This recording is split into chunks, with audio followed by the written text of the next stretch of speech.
इस वीडियो में हम बात करेंगे मैंडेटरी इंजेक्शन की। देखिए, बहुत ज़्यादा इम्पॉर्टेंट टॉपिक है। अगर ख़ास तौर पर आप नए एडवोकेट हैं, नई वकालत शुरू की आपने, तो सारी ज़िंदगी आपको इस वर्ड से जो है आमना सामना होता रहेगा।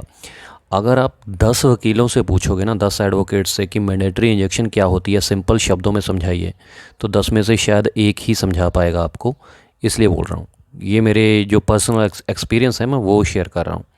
देखिए, कानूनी लैंग्वेज और जो सिंपल लैंग्वेज है उसमें काफ़ी फ़र्क होता है। जैसे अगर कोई डॉक्टर आपको अपनी डॉक्टरी लैंग्वेज में कोई किसी बात को समझाएगा तो शायद आपको समझ में नहीं आएगी।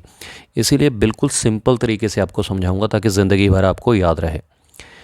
इंजेक्शन का मतलब क्या होता है, पहले ये समझ लीजिए।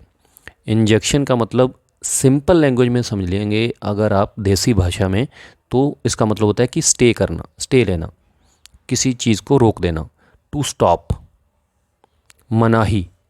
इंजेक्शन मतलब समझ लीजिएगा कि कोर्ट किसी न किसी चीज़ पर किसी दूसरी पार्टी को मनाही देगा किसी काम को रोकने के लिए। तो इंजेक्शन का मतलब आपको समझ में आ गया, टू स्टॉप, मनाही या स्टे कह सकते हैं आप, इंजेक्शन। अब बात कर लेते हैं कि मैंडेटरी इंजेक्शन क्या होती है। मैंडेटरी का मतलब होता है कोई ज़रूरी काम, ठीक है।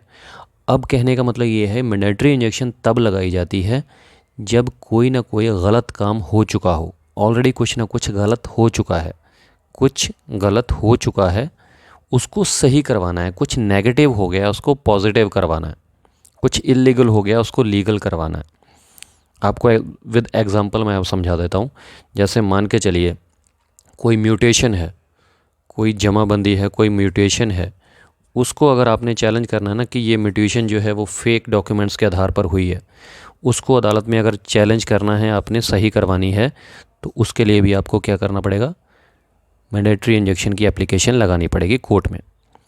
या फिर कोई सर्विस मैटर है, उसमें कुछ गलत है, उसको सही करवाना है तो भी आपको मैंडेटरी इंजेक्शन लगानी पड़ती है।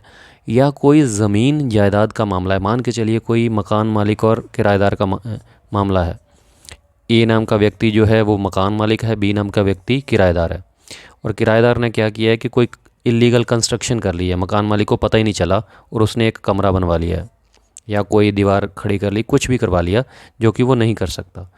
जब ये सारा कंस्ट्रक्शन हो चुकी है, बन चुका है, तो वहाँ पर फिर जो मकान मालिक है वो क्या करेगा, उसको तुड़वाने के लिए, अंडू करवाने के लिए, पहले जैसा करवाने के लिए, कुछ गलत हो चुका है, उसने गलत तरीके से कमरा बनवा लिया है या दीवार बनवा ली है, उसको सही करवाना है तो क्या करना पड़ेगा, उसको मैंडेटरी इंजेक्शन की एप्लीकेशन लगानी पड़ेगी कोर्ट में। तो कुछ ऑलरेडी जब गलत हो जाता है जिससे किसी के राइट्स को इफ़ेक्ट होता है, तो उसको सही करवाने के लिए, कुछ नेगेटिव हो गया उसको पॉजिटिव करवाने के लिए मैंडेटरी इंजेक्शन की एप्लीकेशन लगती है कोर्ट में। अब होता क्या है कि मैंडेटरी इंजेक्शन के साथ टेम्परेरी इंजेक्शन की एप्लीकेशन भी लगाई जा सकती है। वो क्यों लगती है वो मैं बताता हूँ।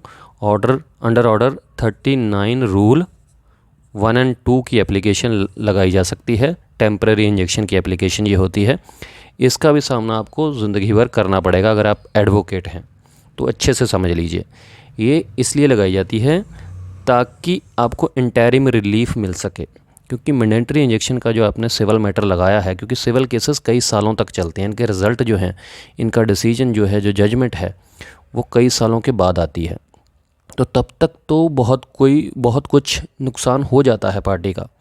जो प्लेंटिफ है, जिसने केस लगाया होता है, जो रिलीफ मांगा होता है, उसका काफ़ी नुकसान हो जाता है। तो वो ज़्यादा नुकसान ना हो, उसको रोकने के लिए आप टेम्परेरी इंजेक्शन की एप्लीकेशन लगा सकते हैं, अंडर ऑर्डर 39 रूल 1 एंड 2 की एप्लीकेशन, ताकि आपको इंटरिम रिलीफ जो है वो मिल सके कोर्ट के द्वारा और आपका ज़्यादा नुकसान ना हो, ताकि आपका जो इर्रिपेरेबल लॉस है वो ना हो। और 39 रूल 1 एंड 2 के माध्यम से आप जो है इंटरिम रिलीफ जब ले लेते हैं, उसके बाद जो मेन केस है, जो मेन केस की प्रोसीडिंग्स हैं, जो मैंडेटरी इंजेक्शन की प्रोसीडिंग्स हैं, वो चलती रहेंगी उसी तरीके से।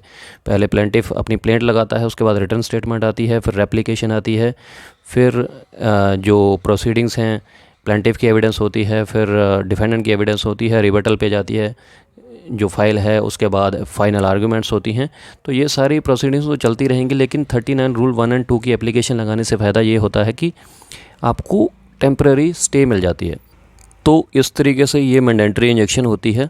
सिंपल तरीके से मैंने आपको समझाने की कोशिश की है। अगर फिर भी कोई आपको कन्फ्यूजन हो तो आप कमेंट कर सकते हैं। शुक्रिया, धन्यवाद।